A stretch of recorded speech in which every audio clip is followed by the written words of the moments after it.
Okay, hey guys. I apologize for the chaotic mess that was my very first video. It was obviously a spur of the moment decision to bring my camcorder, my tripod, my whole life in my camera bag. Um, I had just wanted to do a photo shoot, but then I was like, oh well, why not do a vlog too, just to test out my video editing skills? And it turned out pretty bad. It's really jumpy. It doesn't make a whole lot of sense. So this is me trying to fix that. Today I am going to be telling you a story time.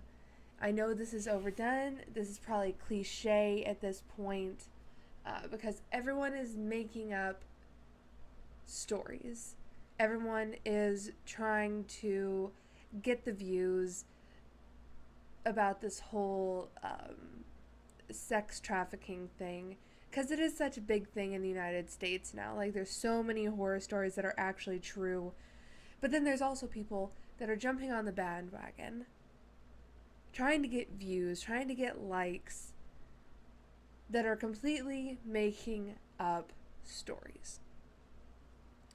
Now, I am here to tell you this story that I'm going to tell you. I'm classifying it as an attempted sex trafficking kidnapping. I do not know for sure. It is just how it was played up to be in my mind and how it looked.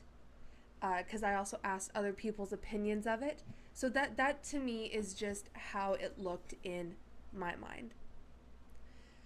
So, here's a disclaimer. If you are not okay with people talking about sex trafficking and kidnapping and anything related to that, please do not watch this video. I do not want to put you in a bad state of mind or trigger something that might make you have a flashback or something that'll make you upset. That is not something that I have ever wanted to do, or it's not something that I would want to put someone through. I know firsthand that this is scary. I know firsthand that it could have turned out a lot worse than what it was. And there was some decisions that I made that I probably shouldn't have made.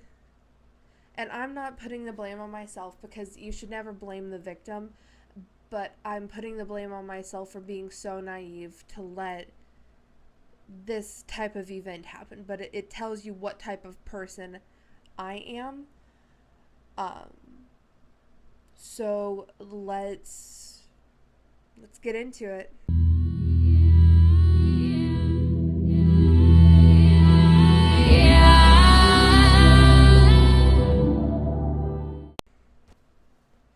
Okay, all of this happened on September 4th, 2018. It was the day before my father's 60th birthday. And I had texted my fiance and asked him if he wanted to go to Walmart with me. He said no, that I could just go by myself. It was 9 o'clock at night. He still had another hour to be at work. I was like, okay, I'll just go. I'll get it done. You know, you're tired. You've been at work all day. I'll take care of it. So I put on I'm telling you what I was wearing so you understand that I in no way was asking for any of this to happen.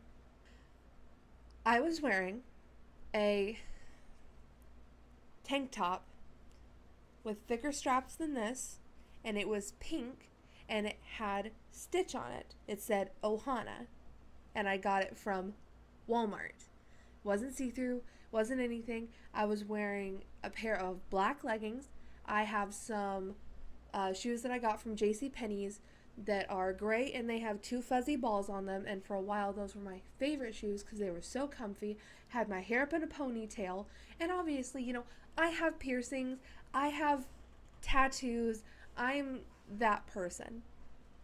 So Just for context, that's what I was wearing. I in no way was wearing like a bathing suit. I in no way, if you were to tell someone what you were wearing is why you got blah blah blah done to you, what I was wearing did not justify what almost happened to me.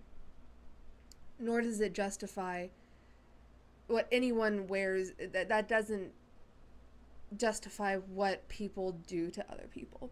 You could be walking around naked, and that still doesn't give someone the right to touch you or do anything. Anyways,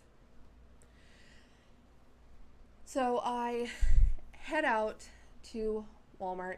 I had just gotten a new car because I had a blue PT Cruiser and it had broken down 2 weeks after I got my job at the car dealership. So I had gotten a new car, and the people at my Walmart like to ding cars for no reason, just for funsies, or their kids are just really disrespectful, or they just park too close and they just don't care. So I parked farther back in the lot so my car wouldn't get dinged. And I got out, grabbed my purse, and I go inside and I grab a cart. And I'm walking around and I go grab a little cake for my dad from the deli area, and I start making my way to the clothing section. And I walk past the women's clothing, and on the main aisle in my Walmart, because you're going from the food area, there's a main aisle that takes you between the women's, the men's, and the kids area. And I stopped and I was looking at some leggings. I'm like, oh my goodness, these would be so cute. Like, I really need some new leggings. No. You're here for your dad. Just go over there, get him a t-shirt, something. And I'm walking, and I look up, and I see this guy standing at this rack, and he has his phone in his hand, and he's holding some like miscellaneous items that don't even go together. But in my mind, I'm like, oh, he's a dad. He's looking at kids' underwear for like his daughter or something, and I forget what he had in his hand, but it was like two really weird things that he had in his hand. But he looks up at me. He says, hi. And me, being the good Midwestern girl that I am with manners, I say, hi. And I turn the corner into the men's section to go look at t-shirts. I hear him say, hey, can I talk to you? I'm like, yeah, sure, okay, whatever. And I turn around and I have the cart right next to me. My purse is in the cart and I have my hand on it just in case. And he starts talking to me about a tattoo that I have on my back. I have a cross. Granted, I am pagan. I have a cross for my grandparents because my grandparents were very devout Christians, and it's something that just reminds me of them. And a cross actually comes into play in a story time that I'm going to be telling later that is slightly scary. Might save that for Halloween. So he goes, oh, can I see it? Because at this point you can only see about that much of the top of it from under the tank top. And I'm like, oh, okay, yeah, sure. And I expect him to pull the shirt like that to look at it. He pulls it down, raking 2 fingers down my back. And he starts making comments on how beautiful it is and how beautiful I am. And I'm not stereotyping, because sex traffickers can be anyone. They can be men, women, children can help them. They can be any ethnicity. They can be from anywhere and be anyone. But this man had a very heavy and thick Hispanic accent. And he was wearing a red shirt and blue jeans and kind of worn out sneakers, and he had a mustache. He looked like a dad, if that makes any sense. Like, he looked like a dad that was at Walmart shopping for something for his kid real quick. I was like, can you not do that? And I pulled away and I pulled my shirt back up. And he goes, oh, I'm sorry. Can I ask you something? I'm like, yeah, sure. And at this point I notice he has his phone like this, facing me, with the screen tilted a little bit so he can see it, but it's like he's videotaping me or doing something with his phone. Because normal people don't just hold their phone like this, and it was at his abdomen, pointed at me. Normally people hold it like this if they're going to hold their phone, or it's going to be in their pocket or something. They're not going to hold it on them facing someone. And he goes, "So, are you here with anyone?" And I go, "Oh, yeah, my fiance's out in the car." He wasn't. He's waiting for me, so I need to hurry and go get some stuff so I can meet him out there. He goes, "Well, what I mean is there anyone that would notice if you left this part of the store?" And my naive brain goes, "Well, I mean, I'm in here alone, so I don't think anyone would actually notice, but he would notice if I didn't come out." Again, it's a lie. I'm there by myself, but I'm trying to cover my butt and not doing too good of a job at it. And he kind of smiled, and he goes, "You know, you're just so beautiful. Why would he let you come in here by yourself?" And I go, "Oh, okay. Yeah, he is tired. He's been at work all day. I really need to go." And he goes, "Oh, okay. Can I have a hug?" And me, being the stupid, naive, good Midwestern girl, go, "Okay." And I give him like a halfway sideways hug. My arm doesn't go around him. I just kind of tuck my shoulder into him from the side, and he puts his arm around here and touches my arm with these fingers and does that. And I notice that his fingers don't feel like fingers. They feel like, you know how if you've ever dipped your fingers in wax just for funsies, or you have a fetish, I don't care, whatever you're into, but you notice that feeling when you're like touching things, it doesn't feel like a finger, it feels like wax, or it just feels like another substance. That's what it felt like, but I didn't see because he pulled his hand away. And I go, "Okay, well, I'm gonna go." And I take off and I go down the aisle, and he goes down the first aisle that I had been at, and he starts talking on the phone in Spanish. I don't know Spanish at all. I know enough to carry me through a conversation of saying, "I'm lost, where's the bathroom, help me find food." Like, that's the extent of my knowledge. Please, thank you, yes, no, sir, ma'am, boy, girl, all of that. I know that, but I don't know actual fluent Spanish. And he's talking on the phone, and as I'm walking down the aisle, I can hear him like keeping pace with me over on the second aisle. And I pick up a couple shirts, and I can hear him stop right across from me. And I go, "Okay, this isn't good." Because in my mind, I was like, okay, maybe he's just over there looking, and he just so happened to stop. But it was 4 times that he stopped at the exact area that I was at. And I very quietly take my cart, turn it, and I run. I run through the men's area, I go down the cart aisle, I take twists and turns through housewares and home, like the, not the home goods, but the home repair stuff. I race through there. And I go hide in lawn and garden, because those doors open. Even if lawn and garden is closed, those doors to the outside are closed. But from in the store, you can go in there. And I hid at the very back behind some grills, and I had put my cart like inconspicuously in a corner, and I took my purse and I hid behind some grills. And then I started feeling really nauseous and really dizzy, and I like felt hot and cold at the same time, like I was just about to just pass out.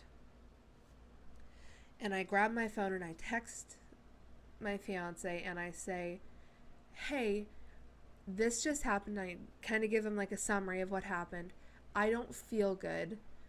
I think he drugged me or something. I don't feel okay."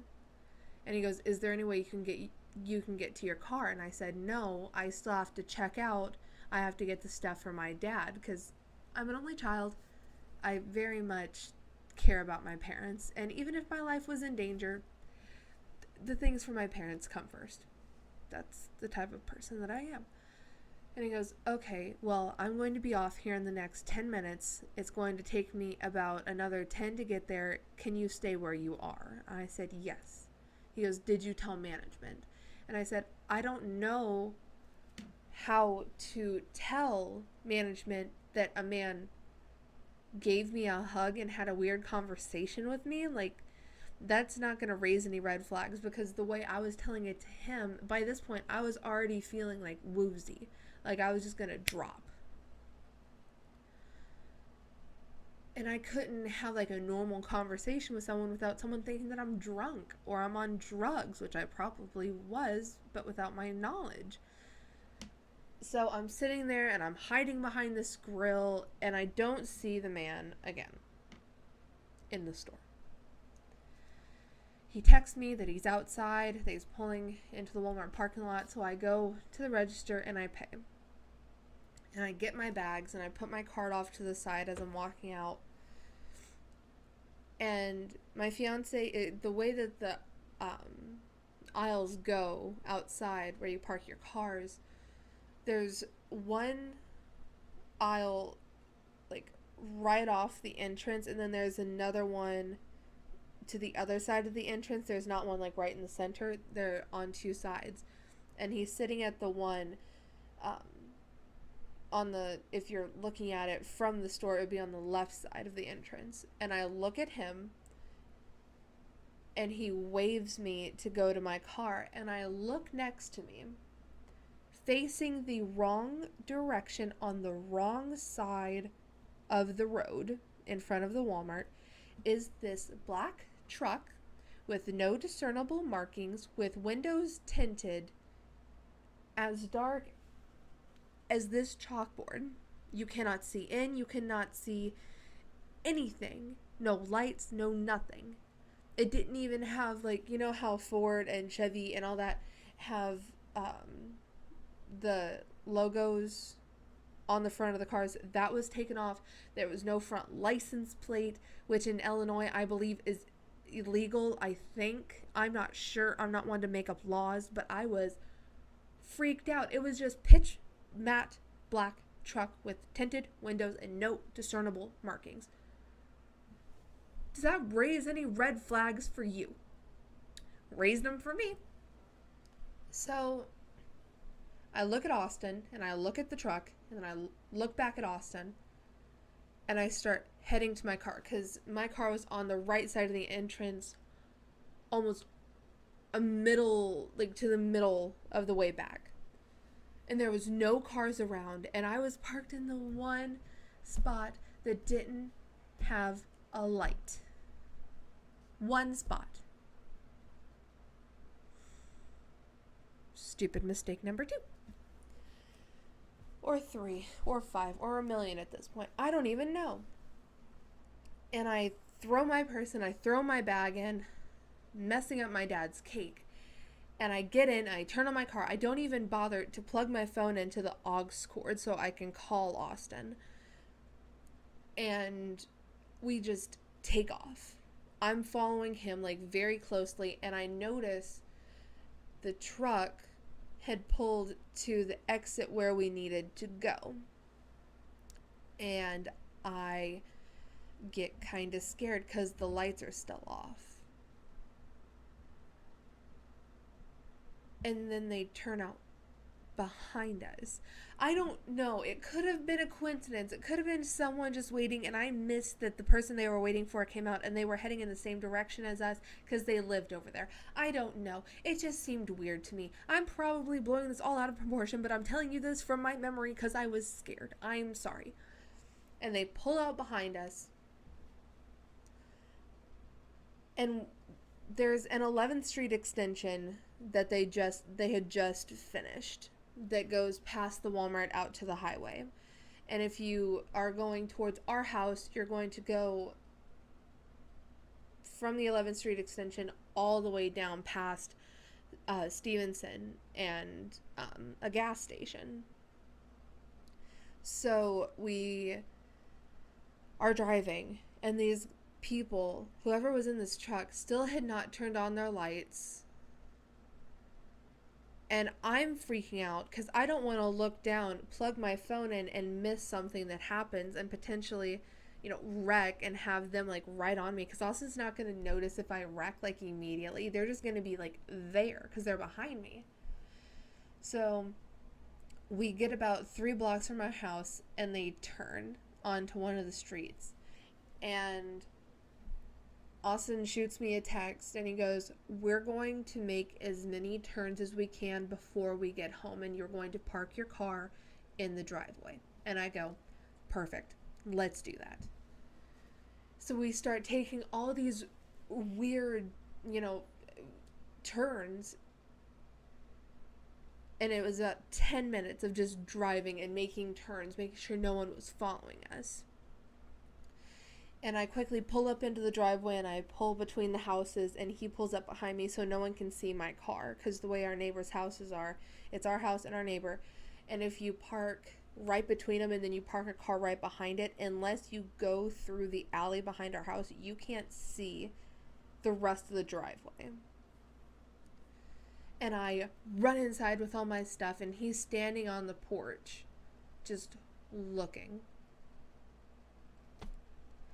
And when I go inside, I hear him say, "Fuck." And he comes inside, shuts the door, locks it. And apparently the truck had been driving down the streets, seeing which house we would turn it into. And luckily, because he doesn't have bumper stickers on his car, I do. So my car is more discernible than his, unless you know what to look for on his car. So they didn't see my car, even though they drove right down our street, and they didn't know what he looked like. So by the time I had run inside, he saw them at the end of our street. So I don't know if they were looking for us. I don't know what they had planned, if they would have got me, because I had been talking to one of my friends who is very into researching date rape drugs, and apparently it was some sort of liquid that you put on somewhere on your body. Like, you don't actually touch it because then you'll drug yourself, but if you dip your fingers in wax and you touch this drug and you touch someone else's skin, it transfers. And if the person gets hot very quickly, then the drug reacts with them faster. So me running through the store and hiding made it go through my system faster. And if I had gone outside, because when you're really hot and that reacts with your blood and it's in your body, you go out into the cold, something happens with that chemical and you pass out. So I would have just dropped and no one would have known where I was. Because the craziest part is, this Walmart is right next to a highway. All these people would have to have done was get me in the truck, drive about 2 minutes around a curve, and then up onto the highway, and they could have gone to St. Louis, Chicago, Tennessee, anywhere they wanted to go. I would have been gone. And I think that is the most horrific thing ever. That I could have just been gone that fast without anyone realizing it. If I hadn't have been smart enough / dumb enough to hide. I shouldn't have even let him touch me in the first place. I should have just walked away. I shouldn't have made eye contact. But I'm nice and I try to be polite to people. Because my mom raised me with the saying that, you complimenting someone or making conversation with someone may be the highlight of their day, and it may stop them from doing something stupid. Well, apparently this guy wanted to do something stupid already, and I just antagonized him and egged him on.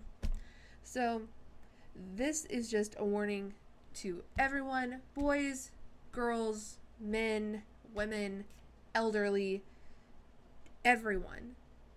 Pay attention.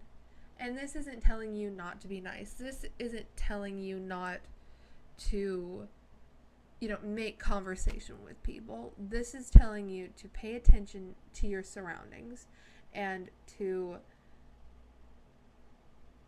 not make the mistakes that I did. If the situation seems sketchy or the situation seems weird, just walk away. Make an excuse and walk away, and do not, under any circumstances, let someone hug you or touch you in any way that you do not know, regardless of how socially awkward you are or how harmless it may seem. Please, just please be careful. But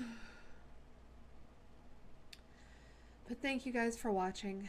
Hopefully you liked this. Hopefully this is a good enough story time that you will keep coming back, because I have way too many stories to tell you and way too many vlogs to do that I think would be fun.